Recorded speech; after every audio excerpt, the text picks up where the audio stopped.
Hi friends, welcome to my channel. ప్రభుత్వ సంస్థలో 819 పోస్టులకు భారీ నోటిఫికేషన్ రిలీజ్ అయిందండి.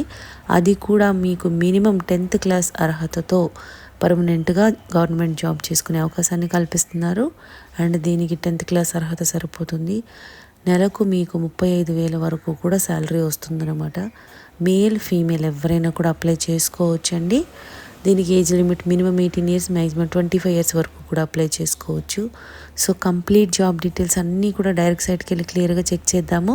కాబట్టి వీడియో ఎక్కడ మిస్ కాకుండా లాస్ట్ వరకు చూడండి ఫ్రెండ్స్. దీనికోసం మనం వెళ్ళాల్సిన వెబ్సైట్ ఏంటంటే recruitment.itbpolice.nic.in. ఈ వెబ్సైట్కి వెళ్తే అఫీషియల్ పోర్టల్ ఈ విధంగా ఓపెన్ అవుతుందండి. ఇక్కడ మనకి నోటిఫికేషన్ కావాలి అంటే వ్యూ ఆల్ న్యూస్ అని ఉంది కదా, ఇక్కడ స్క్రోల్ అవుతూ ఉంటాయండి. మనకు కావాల్సింది ఏంటంటే ఇక్కడ ఫస్టే ఉంది చూడండి, advertisement for recruitment to the post of constable kitchen service అని ఉంది కదా, ఇది అనమాట. ఇది క్లిక్ చేయాలి. నోటిఫికేషన్ ఈ విధంగా ఓపెన్ అయిందండి. డీటెయిల్స్ అన్నీ కూడా క్లియర్గా చెక్ చేద్దాము. ఫస్ట్ మనకి ఐటీబీపీ అంటే ఏంటంటే Indo Tibetan Border Police Force అనమాట. Ministry of Home Affairs, Government of India కింద పనిచేస్తున్నటువంటి సంస్థ. వీళ్ళు మనకి నోటిఫికేషన్ రిలీజ్ చేస్తున్నారు for the post of constable. Constable అంటే పోలీస్ జాబ్స్ కాదండి, ఇక్కడ కిచెన్ సర్వీసెస్కి అనమాట. సో మీరు ఇది గుర్తుపెట్టుకోండి. ఇండియన్ సిటిజన్స్ ఎవరైనా కూడా అప్లై చేసుకోవచ్చండి ఈ పోస్టులకి. ఆన్లైన్లో మాత్రమే అప్లై చేసుకోవాలి. ఆన్లైన్లో మీకు అప్లై చేసుకోవడానికి 2nd September నుంచి, అంటే ఆల్రెడీ స్టార్ట్ అయిపోయింది, అండ్ 1st October వరకు కూడా టైం ఇస్తున్నారనమాట. అప్పటి వరకు మనం అప్లై చేసుకోవచ్చు. అండ్ పోస్ట్ వైజ్గా డీటెయిల్స్ చూద్దాము. Name of the post constable kitchen services. Total vacancies చూడండి 819 ఉన్నాయి, అంటే చాలా ఉన్నాయన్నమాట. ఇందులో మళ్ళీ మేల్ క్యాండిడేట్స్కి, ఫీమేల్ క్యాండిడేట్స్కి సపరేట్గా ఇస్తున్నారు. అందులో మళ్ళీ unreserved and SC, ST, OBC, EWS అన్ని కేటగిరీస్ వాళ్ళకి మేల్కి, ఫీమేల్కి ఇస్తున్నారు. కాబట్టి ఎవరైనా కూడా అప్లై చేసుకోవచ్చండి. టోటల్ మీకు 819 పోస్టులు ఉన్నాయి. సో అవకాశం ఉన్న వాళ్ళు మాత్రం అస్సలు మిస్ చేసుకోవద్దు ఫ్రెండ్స్. దీనికోసం మనం వెళ్ళాల్సిన వెబ్సైట్ recruitment.itbpolice.nic.in. మనం ఇప్పుడు ఏదైతే ఓపెన్ చేసామో సేమ్ అదే వెబ్సైట్లోకి వెళ్ళి మీరు ఆన్లైన్లో అప్లై చేసుకోవాలన్నమాట. పే స్కేల్ ఎలా ఉంటుంది అంటే లెవెల్ 3 ప్రకారం పే చేస్తారండి. బేసిక్ పే మీకు 21,700 నుండి 69,100 వరకు ఉంటుంది. అంటే మీకు అలవెన్సెస్ అన్నీ కలుపుకొని 35,000కి పైనే శాలరీ వస్తుంది అనమాట మంత్లీ. అలవెన్సెస్ కూడా ఇక్కడ ఇస్తున్నారు చూడండి. Dearness allowance, ration money allowance, special compensatory allowance, తర్వాత ఫ్రీ అకామిడేషన్ అంటే హౌస్ రెంట్ అలవెన్స్ కూడా ఇస్తారు, transport allowance, leave travel concession, free medical facilities. So ఈ విధంగా చాలా అయితే మీకు అలవెన్సెస్ ఉన్నాయి. అవన్నీ కూడా కలుపుకొని మీకు 35,000 పైనే వస్తుందన్నమాట శాలరీ. అండ్ దీనికి ఎలిజిబిలిటీ కండిషన్స్ ఏంటంటే ఏజ్ లిమిట్ మినిమం 18 years ఉండాలండి. మ్యాక్సిమం 25 years వరకు కూడా అప్లై చేసుకోవచ్చు. ఆ 25 years అనేది ఎప్పటి వరకు చూసుకోవాలి అంటే 1st October, అంటే లాస్ట్ డేట్ ఆఫ్ అప్లికేషన్ వరకు కూడా మీరు క్యాలిక్యులేట్ చేసుకోవాలి. మీకు ఎడ్యుకేషన్ క్వాలిఫికేషన్ ఏ ఉండాలంటే మెట్రికులేషన్ ఆర్ 10th class అంటున్నారు కదా.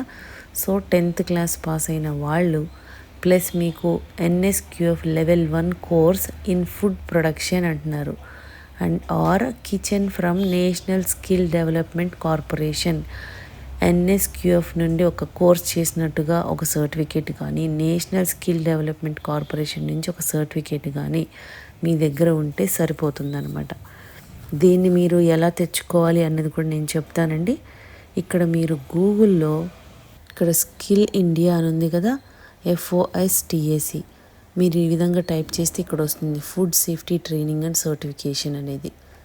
సో అక్కడ మీరు రిజిస్టర్ చేసుకొని 100 rupees పేమెంట్ అయితే పే చేయాల్సి ఉంటుందండి. ఒక 1 hour పాటు ట్రైనింగ్ ఇస్తారు. తర్వాత మీకు కోర్స్ అనేది, సర్టిఫికేట్ అనేది ఇస్తారనమాట. సో ఈ విధంగా మీరు సర్టిఫికేట్ని సంపాదించుకోవచ్చు. అదేవిధంగా మీరు డేట్ ఆఫ్ బర్త్ చూసుకోవచ్చు. ఇక్కడ డేట్స్ మెన్షన్ చేస్తున్నారు. 1999 నుండి అండ్ 2006 వరకు జన్మించిన వాళ్ళు ఉంటారు కదా, వాళ్ళు మాత్రం ఎలిజిబుల్ అనమాట. ఏ సర్టిఫికేట్ అయినా కూడా మీకు అప్లికేషన్ లాస్ట్ డేట్ వరకు మీ దగ్గర ఉండాలి. దీనికి ఏజ్ రిలాక్సేషన్ కూడా ఇస్తున్నారు. ఎస్సీ, ఎస్టీ వాళ్ళకి 5 years, ఓబీసీ వాళ్ళకి 3 years, ఎక్స్ సర్వీస్ మెన్కి 3 years, ఎక్స్ సర్వీస్ మెన్లో ఓబీసీ, NCL వాళ్ళకి 6 years, అండ్ ఎక్స్ సర్వీస్ మెన్లో SC ST వాళ్ళకి 8 years. ఈ విధంగా ఉందండి, మీరు చెక్ చేసుకోవచ్చు. తర్వాత మీకు ఫిజికల్ స్టాండర్డ్స్ అయితే ఇవి కరెక్ట్గా మెయింటైన్ చేయాలి. ఎందుకంటే మీకు ఫిజికల్ ఎఫిషియన్సీ టెస్ట్ అనేది ఉంటుందన్నమాట. ఇక్కడ చూడండి, మేల్ క్యాండిడేట్స్కి హైట్ ఎంత, ఫీమేల్కి ఎంత, అదేవిధంగా చెస్ట్ ఈ మెజర్మెంట్స్ అన్నీ మీరు చెక్ చేసుకోండి. అప్లికేషన్ ఫీజు ఎంత ఉంటుందంటే SC ST female and ex service man వీళ్ళకి ఎటువంటి ఫీజు కూడా చెల్లించాల్సిన అవసరం లేదండి. రిమైనింగ్ వాళ్ళందరూ కూడా 100 rupees పే చేస్తే చాలు. దీనికి సెలక్షన్ ప్రాసెస్ ఎలా ఉంటుందంటే మీకు phase 1 అండ్ phase 2 కండక్ట్ చేస్తారు. phase 1లో ఫిజికల్ ఎఫిషియన్సీ టెస్ట్ అనుకున్నాం కదా, సో ఇవన్నీ కూడా మీరు త్రూ అవ్వాలన్నమాట. చూడండి, ఇక్కడ మేల్ క్యాండిడేట్స్కి రన్నింగ్ ఉంటుంది, తర్వాత jump, long jump, high jump ఉంటుంది. ఈ విధంగా ఉంటుందన్నమాట. ఇవన్నీ మీరు చెక్ చేసుకోండి, డీటెయిల్స్ ఏమేమి ఉంటాయనేది. రిటన్ టెస్ట్ కండక్ట్ చేస్తారనమాట. చూడండి, ఫిజికల్ స్టాండర్డ్ టెస్ట్లో క్వాలిఫై అయిన వాళ్ళు మాత్రమే రిటన్ టెస్ట్కి తీసుకుంటారు. అది కూడా OMR బేస్డ్లో ఉంటుందంట. దీనికి మనకి 50 marks కండక్ట్ చేస్తారండి. చూడండి, టాపిక్స్ కూడా ఏమేమి ఉన్నాయి. 1 hour పాటు ఉంటుంది ఎగ్జామ్ 1 hour పాటు ఉంటుంది. General awareness or general knowledge 15 marksకి, నాలెడ్జ్ ఆఫ్ ఎలిమెంటరీ మ్యాథమెటిక్స్ 10 marksకి, analytical aptitude and ability to observe and distinguish pattern అది 15 marksకి. To test the basic knowledge of the candidates in English or Hindi 10 marks. So total మీకు 50 marksకి exam conduct చేస్తారనమాట. మీకు qualifying marks కూడా SC ST OBC వాళ్ళకి 33% వస్తే చాలు. General EWS ex service man 35% వస్తే క్వాలిఫై అయిపోతారు. ఇంట్రెస్టెడ్ అండ్ ఎలిజిబుల్ క్యాండిడేట్స్ ఎవరున్నారో ఇమీడియట్గా అప్లై చేసుకోండి ఫ్రెండ్స్, ఛాన్స్ మిస్ చేసుకోకండి. ఇవన్నీ కూడా మీకు సెంట్రల్ గవర్నమెంట్ ఆఫీస్లో ఉంటుంది. ఫస్ట్ మీకు టెంపరీ బేసిస్లో తీసుకొని వాళ్ళే మెన్షన్ చేస్తున్నారు చూడండి, పర్మనెంట్ చేస్తామని. కాబట్టి ఛాన్స్ మిస్ చేసుకోకండి. అన్నీ కూడా పర్మనెంట్ జాబ్స్ అనే మీరు జాయిన్ అయిపోండి ఫ్రెండ్స్. సో ఛాన్స్ మిస్ చేసుకోకండి. 10th class అర్హత ప్లస్ మీకు NQSF సర్టిఫికేట్ ఎలా తీసుకోవాలనేది నేను చెప్పాను కదా. సో ఆ సర్టిఫికేట్ మీరు అప్లై చేసుకోవచ్చు అనమాట ఈ జాబ్కి. మీకు ఈ వీడియోలో ఇన్ఫర్మేషన్ యూస్ఫుల్గా అనిపిస్తే లైక్ చేయండి ఫ్రెండ్స్. ఇంకా లేటెస్ట్ జాబ్ డీటెయిల్స్ కావాలి అంటే సబ్స్క్రైబ్ చేసుకోండి. ఏదైనా డౌట్స్ ఉంటే కామెంట్ చేయండి, లేదంటే డిస్క్రిప్షన్లో మెయిల్ ID మెన్షన్ చేసాము, దానికి కూడా మీరు మెయిల్ చేయొచ్చు. థ్యాంక్